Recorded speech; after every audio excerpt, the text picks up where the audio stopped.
महाराज जी जय सिया राम। आज का प्रश्न है कि एकादशी व्रत क्या है, एकादशी व्रत क्यों किया जाता है, कैसे करना चाहिए और इसका महात्म्य क्या है।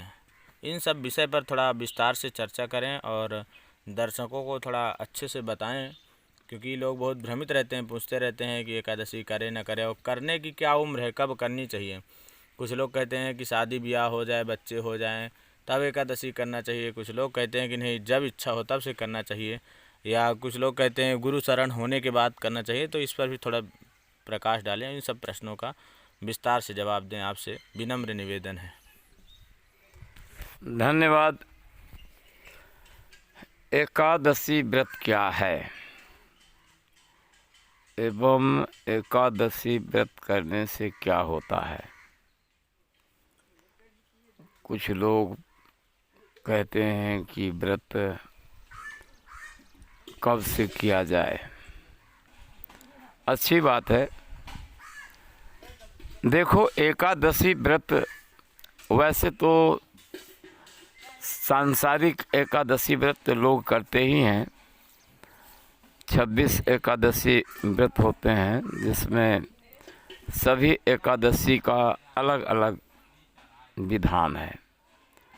अपने अपने एकादशी में सबका फल अलग अलग होता है, उसका पूजन विधि एवं सामग्री भी अलग अलग होता है। तथा एकादशी व्रत कब किया जाए। एकादशी व्रत का विधान वैसे तो स्वाभाविक है कि जब तक मनुष्य गुरुमुख न हो जाए तब तक एकादशी व्रत का कोई महत्व है ही नहीं। उसका फल इंद्र ले लेते हैं शास्त्रों के अनुसार से। ठीक है, जैसे कोई एकादशी व्रत करता भी है तो कोई बात नहीं, परंतु विधान तो गुरुमुख होने के बाद ही है।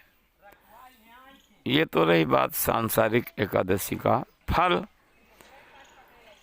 तो एकादशी व्रत का अगर पूछा जाए तो सांसारिक एवं आध्यात्मिक फल मोक्ष है।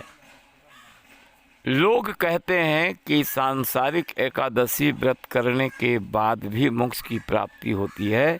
असंभव। क्यों? इसलिए एकादशी व्रत का मतलब होता है 5 कर्मेंद्रियाँ, 5 ज्ञान इंद्रियाँ और 11वां मन का निरोध ही एकादशी व्रत है। ये संतों की वाणी है और अध्यात्म में एकादशी व्रत इसे ही कहा जाता है। जो मन का निरोध कर लिया तो समझो कि वो मोक्ष को प्राप्त हो गया।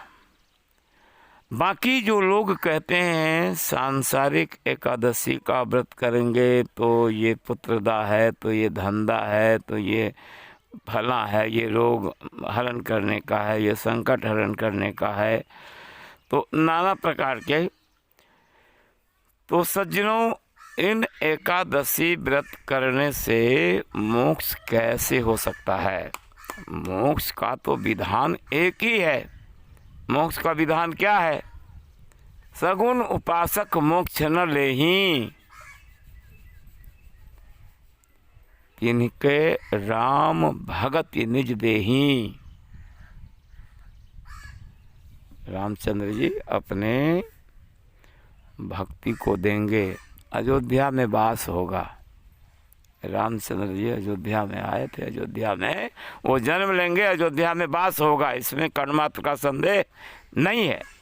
परंतु जो मोक्ष के लोलुप जीव या मानव एकादशी व्रत करते हैं, स्त्री हो या पुरुष हो, लड़का हो या लड़की हो, युवा हो या युवती हो,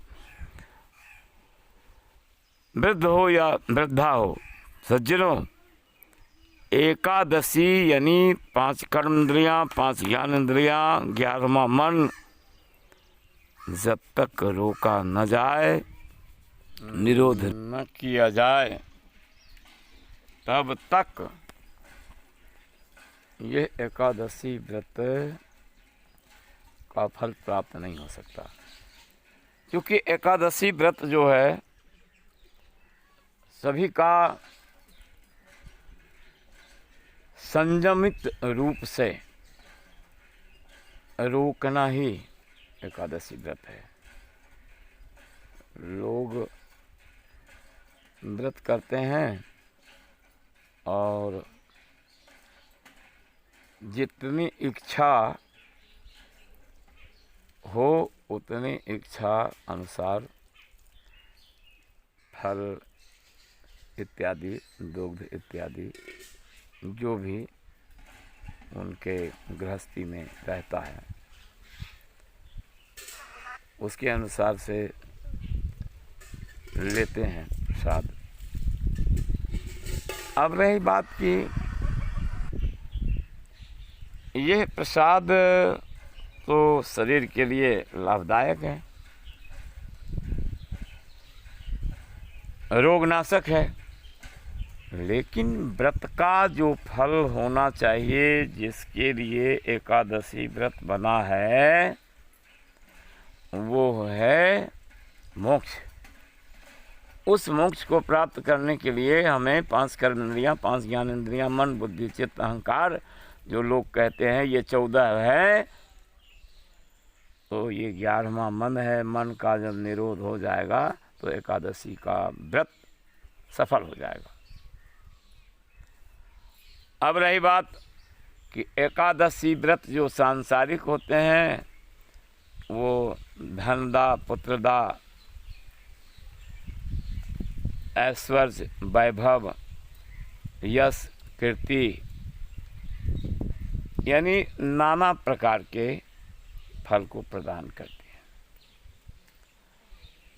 अब एकादशी व्रत का फल तो प्राप्त हो जाता है, ये सांसारिक फल प्राप्त होता है, परंतु जब तक एकादशी व्रत का नियम, संयम, जो 5 कर्मेंद्रियाँ, 5 ज्ञानेंद्रियाँ और मन का निरोध है, जब तक हम नहीं कर पाते तब तक हमें मोक्ष नहीं प्राप्त होगा। सांसारिक सुख, ऐश्वर्य, वैभव तो मिलेंगे, इसमें कण मात्र का संदेह नहीं है।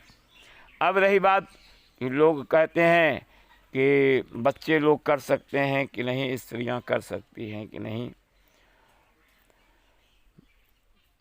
तो सज्जनों ऐसी कोई बात नहीं है। व्रत करने से शरीर का मोटापन ही दूर होता है और हल्का हो जाता है। इंद्रियां जो कमज़ोर होती हैं वो प्रबल हो जाती हैं, क्योंकि इस इंद्रियों में क्षमता के अनुसार से लोड देने पर कमज़ोर हो जाती हैं और संयमित रूप से क्षमता के अनुसार से लोड देने पर ये प्रबल हो जाता है। तो ये इंद्रियां हैं, कभी घटती हैं, कभी बढ़ती हैं, यानी कभी कमज़ोर हो जाती हैं, कभी प्रबल हो जाती हैं। तो ये तो लाभ है, परंतु जो मोक्ष का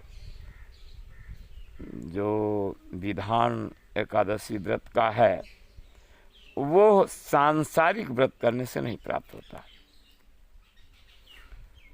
सज्जनों, इस तरह से आज का सत्संग यहीं से विश्राम हो रहा है। साहेब बंदगी सतनाम।